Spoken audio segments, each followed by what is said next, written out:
So I recognize several faces in the crowd. Haven't seen many of you for years. For those of you who don't know me, my mother, Barbara, is Ron's older but nicer sister. So as I understand it, Ronald Charles Starrett was born to Viola and Charles Starrett in 1843. 18. Yeah. You need bigger print. We need bigger print for that. Okay, 1943. Sorry about that.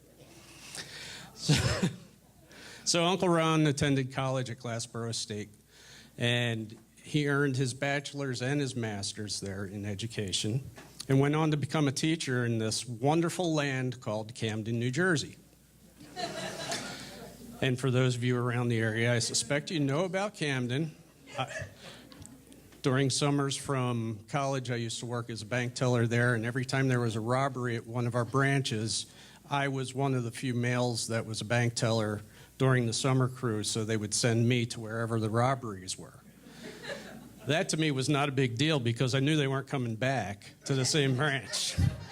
So I thought it was a bonus. So as you were working in Camden, you moved on to Willingboro. And did you happen to be a baseball coach or anything at Willingboro? In Willingboro? No, they had a good record. They had a good record. Yes. Okay. The reason I ask is they were very good at throwing rocks at our soccer bus after we beat them. And I figured that probably came from your training. Did they hit the bus? Yes. Took out a couple of windows, but nobody got hurt, thankfully. So Uncle Ron became principal at Medford Lakes K through 8th grade, where, as I understand it, you were still one of the shortest people in the school. And here we go. So I always used to give my uncle a hard time as I was growing up and starting to get to the age of, I can pickle my uncle a little bit. He always had a great sense of humor. So I'd always walk up to him and do okay, I'm almost there, I'm almost there. And I surpassed his grand stature of 5'4" when I was about 12 and a half years old. You are not. And trust me, I know what's in the will. I'm not worried.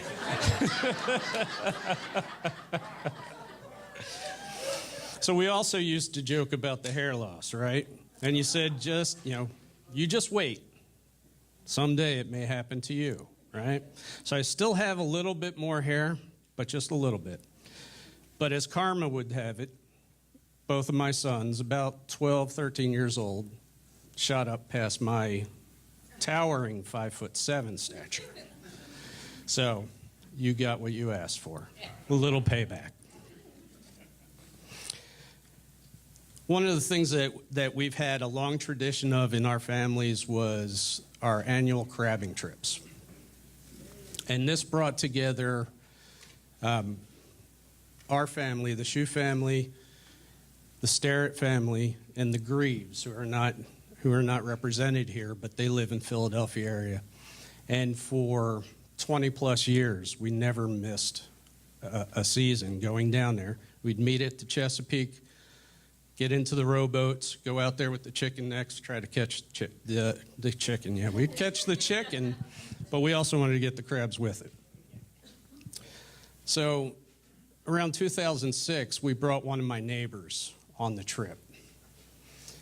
And my neighbor Joe had never really known Uncle Ronnie all that well. He had met him once or twice before when we had the crab feast on our townhouse deck. But he didn't know him all that well. And as we were rowing out on that hot summer day trying to catch the crabs, everybody was taking off layers of clothes because it was a little bit cool in the morning. And by the time you get to 11 o'clock, it's burning hot. So we tried to keep the boats in shouting distance to find out if anybody's catching crabs over there on Brian's boat, we're going to head over to Brian's boat and I'll try to catch the same crabs and catch as many as we could, right? So we could see well enough, but you couldn't see everything that was happening. So just about by a show of hands, how many of you are actually related to Ronnie? Okay, all right. I'm sorry.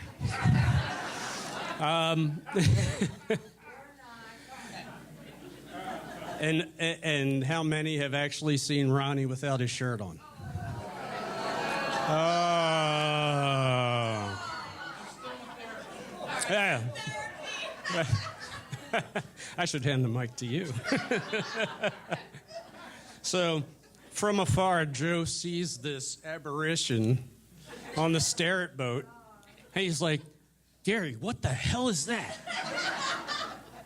And I looked, and I saw Brian sitting down. I saw Uncle Ron standing up in the boat. And I said, what do you mean? He said, what's all that stuff around your uncle? I said, oh, well, he has a little God-given summer coat or winter coat. We called it his sweater. So I said, that's just my Uncle Ron. And Joe says, hell, that ain't Uncle Ron. He looks more like Chewbacca.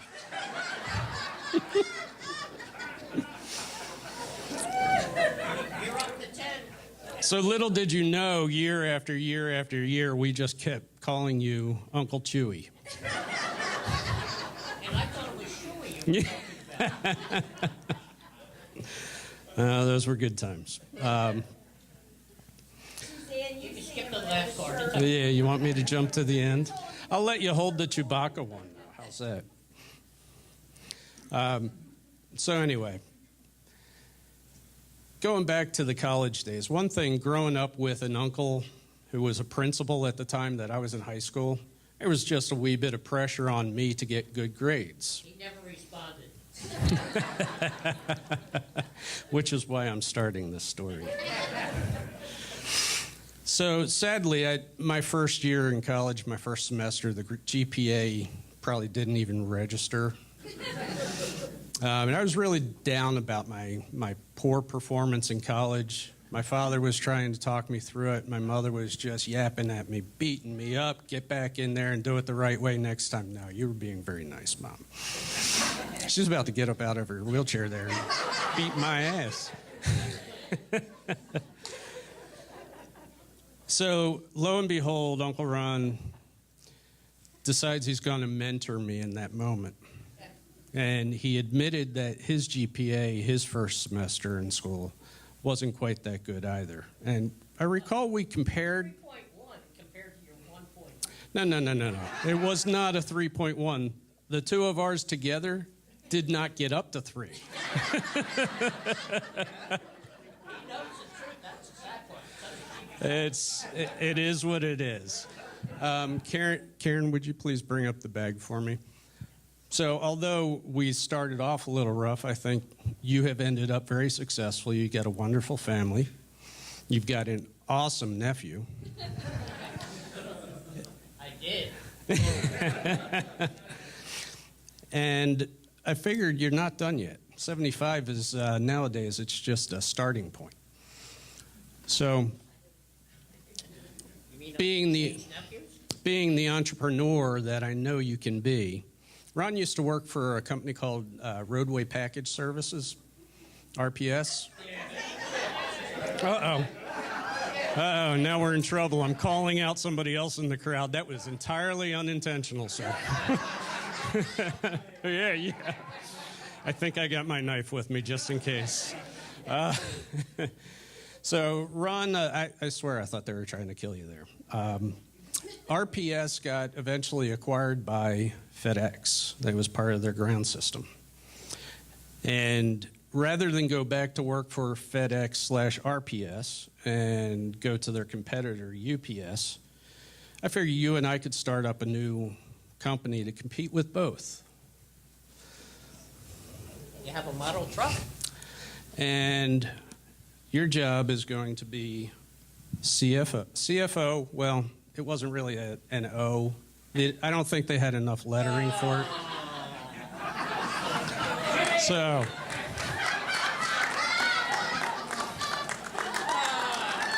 congratulations.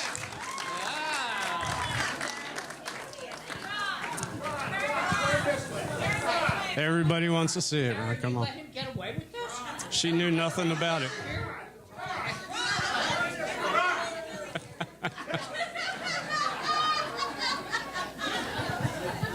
You can see there's very little class in my family.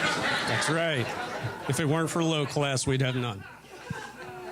In all seriousness, God bless. I love you. Yeah. I hope you make 75 and I'm still here to have roast you. Good look.